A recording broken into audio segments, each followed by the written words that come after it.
Hi, I'm Steve Shelburne, owner and operator of Shelburne RV here in beautiful Cleveland, Tennessee.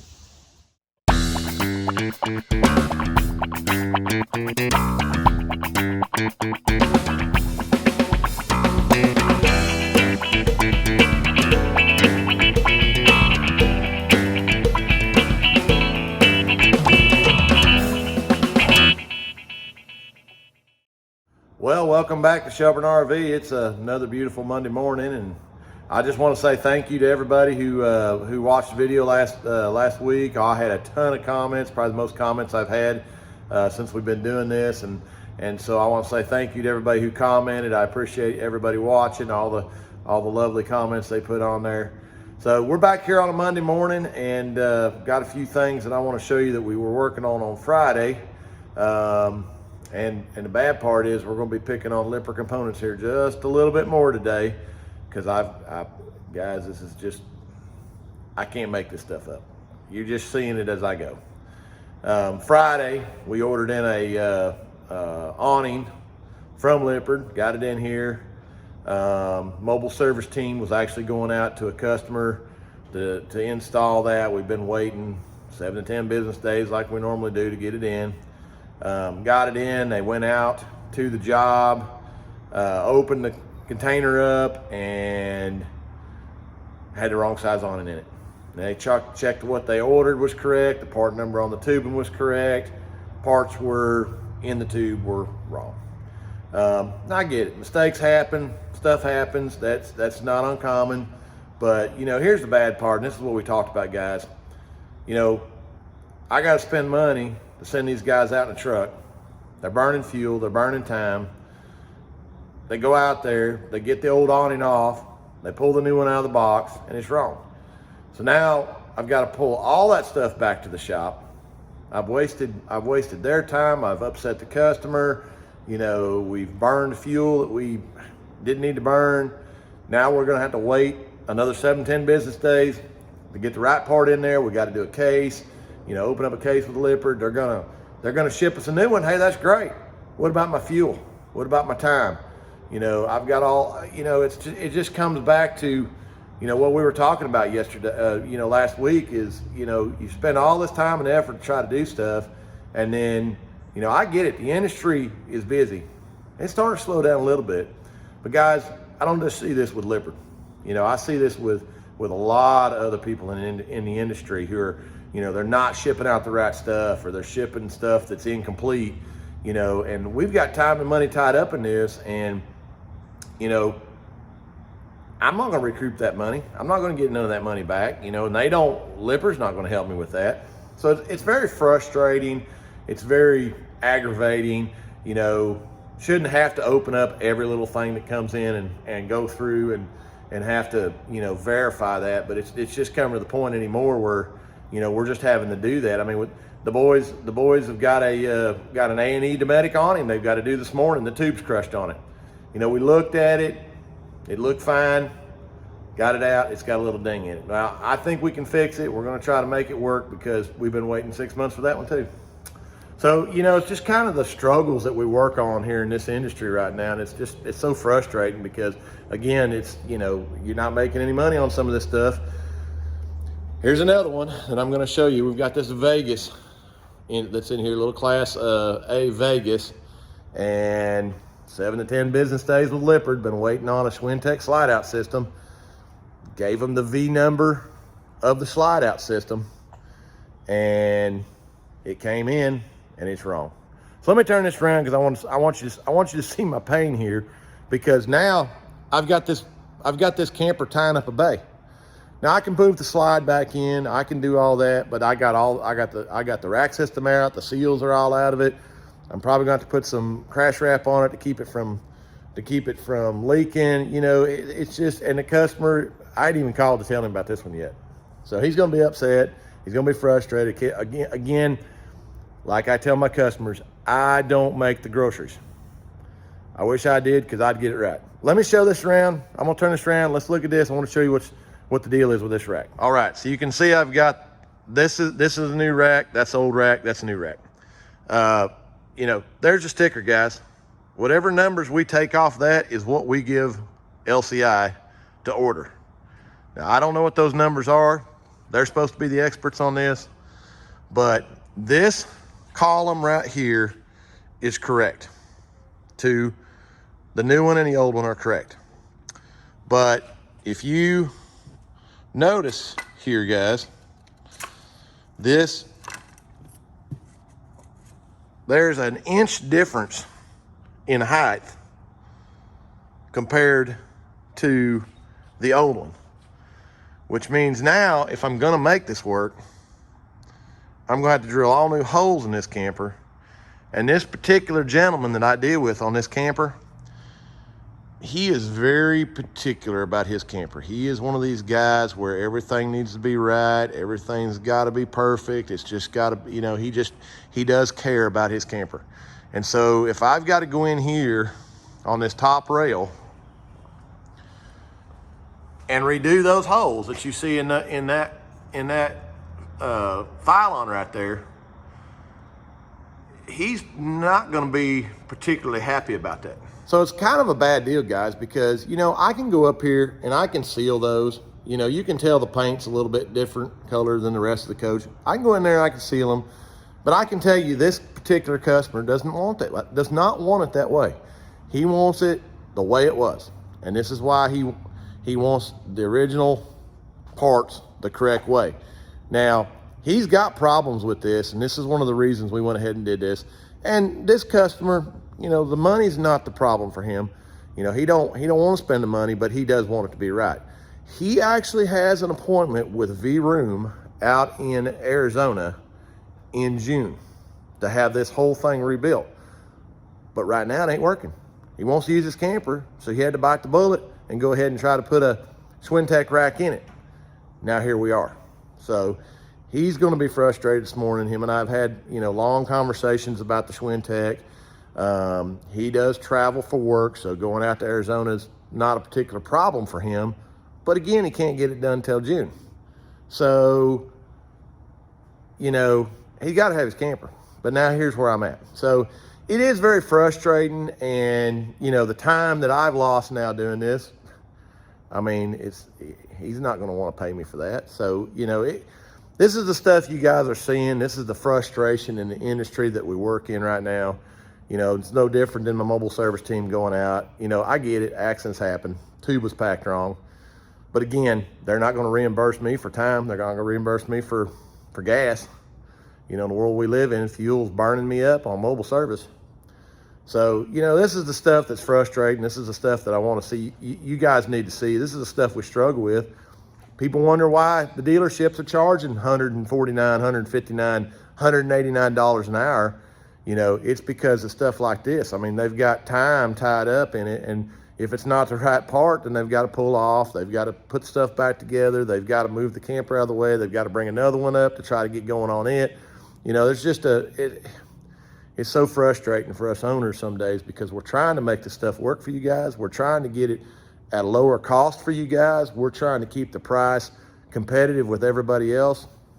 But these kind of days, they just kick us in the butt.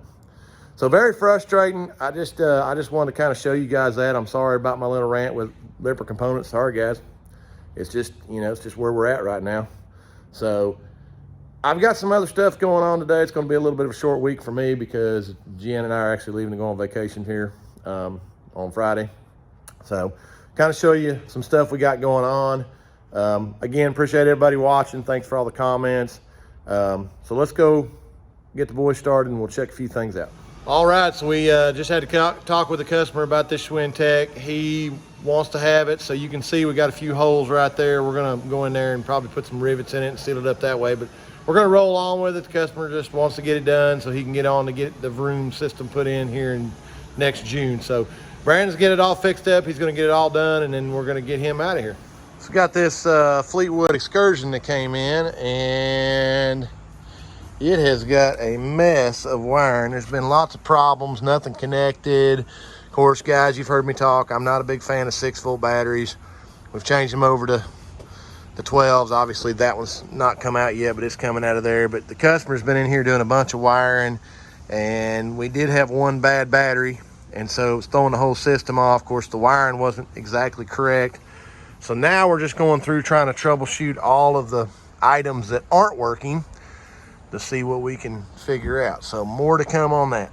All right, so Mr. Brandon's been in here working on this, and we have found out that for some reason they changed out that solenoid, didn't put it back on the wall, but when they did that, they actually put the wrong cable on there, so we weren't getting any power from the batteries to the coach side of the disconnect box. The other problem was this wire right here actually came out of that 9-pin connector, and it was loose in there, so we had to go in there and resolve that.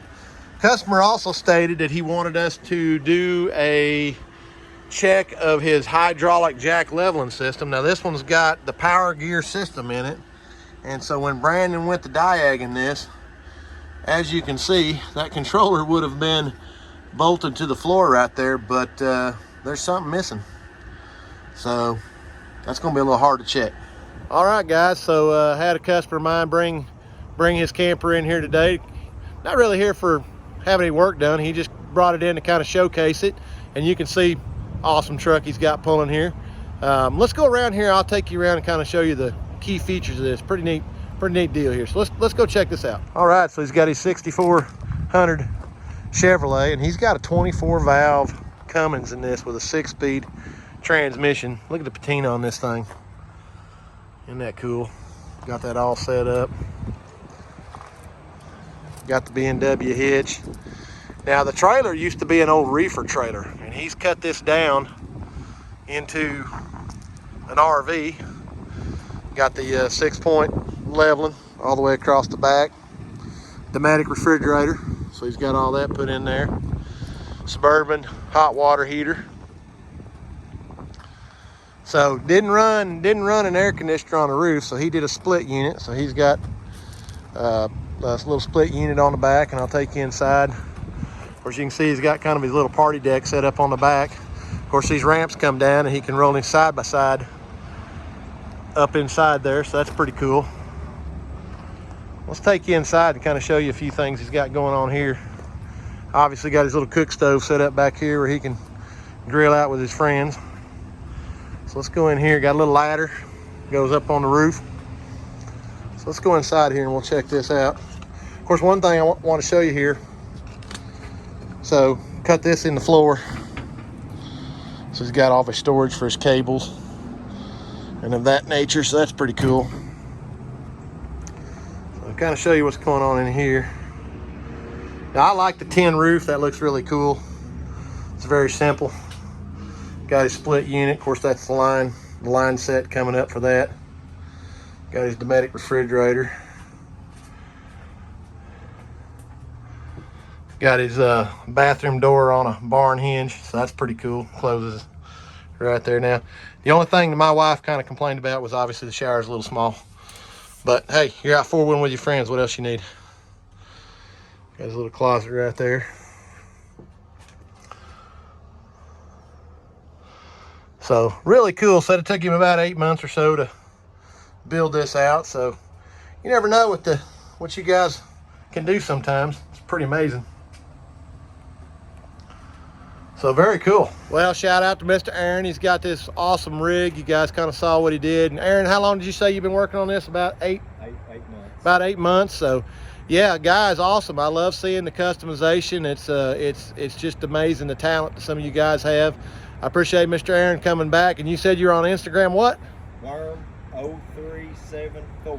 Worm0374. You can go on and check him out on Instagram. Mr. Aaron, I appreciate you letting us check out your rig today. All right, so we got the roof finished up on this big Montana that went underneath the bridge. Now we used the Dicor TPO tan because that's all I could find. There's nothing else on the market right now that I could even get my hands on. It's just been, you know, guys, we've talked about this. It's just been one of those occasions where you use what you can get your hands on. But we did use the Dicor brand, to use the Dicor sealant to go along with it. So all put back together. Let me take you inside real quick and we'll just take a quick walk through there.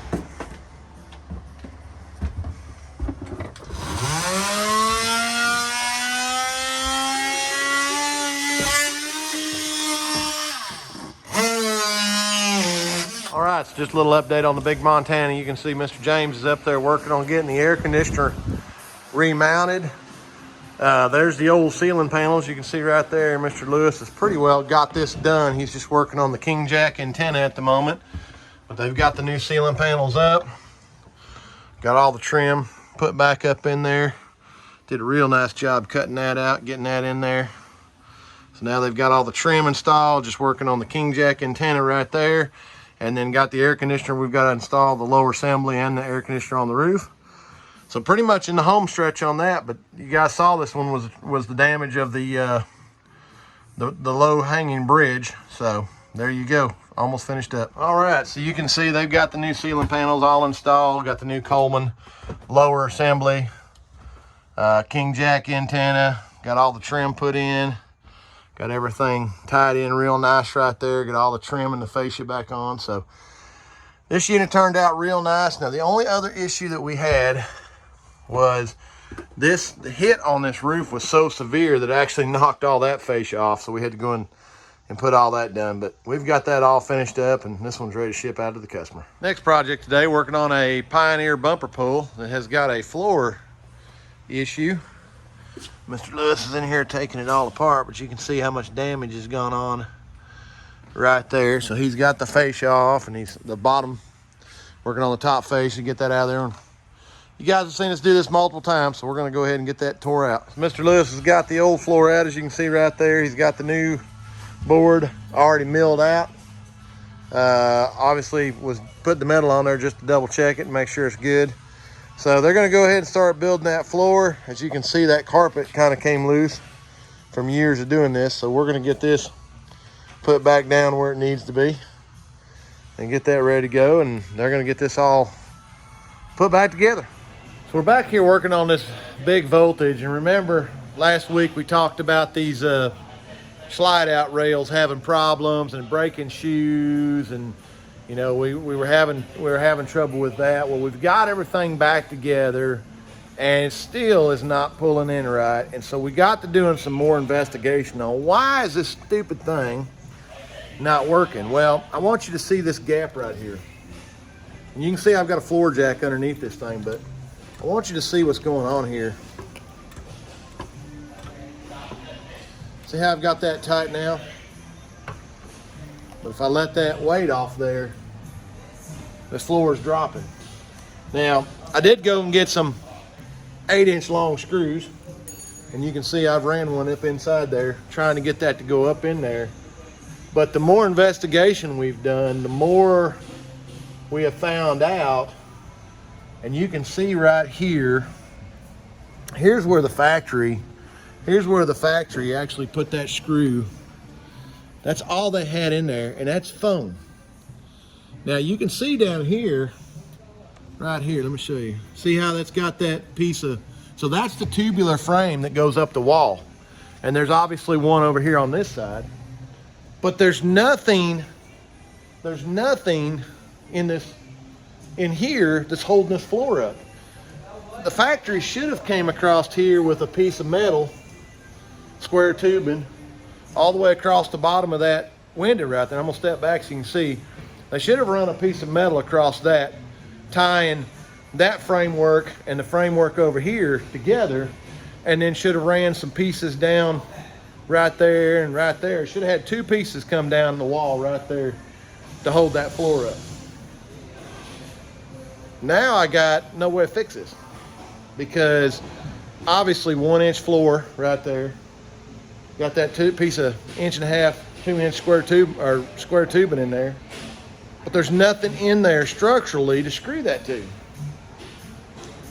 So I'm not quite sure how I'm gonna resolve that little problem right there, other than pull the window out, pull the pylon off, come in here and build some structure so we can screw that up too. I don't know how else we're gonna do this. So again, brought it in for a slide out, Schwinn Tech slide out rack that was all tore up. Well, now we know what was causing that because of the resistance and all the problems we had going on right here.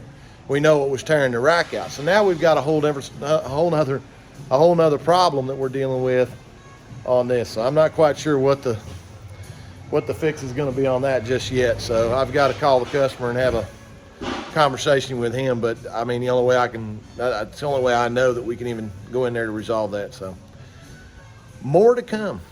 All right, it's a little project we're working on today. We got a big MCI tour bus in here today that Tori's been doing a bunch of decal work on. Now, the stripe has been added, all the decal lettering has been added.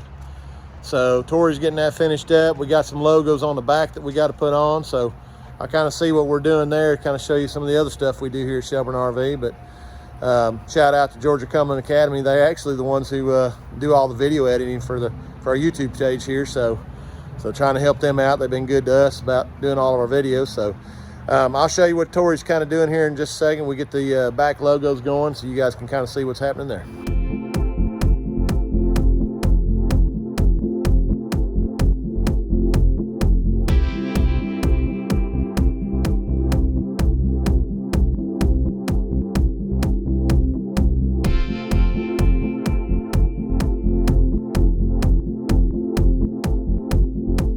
Well, that's going to finish us up here at Shelburne RV for this week.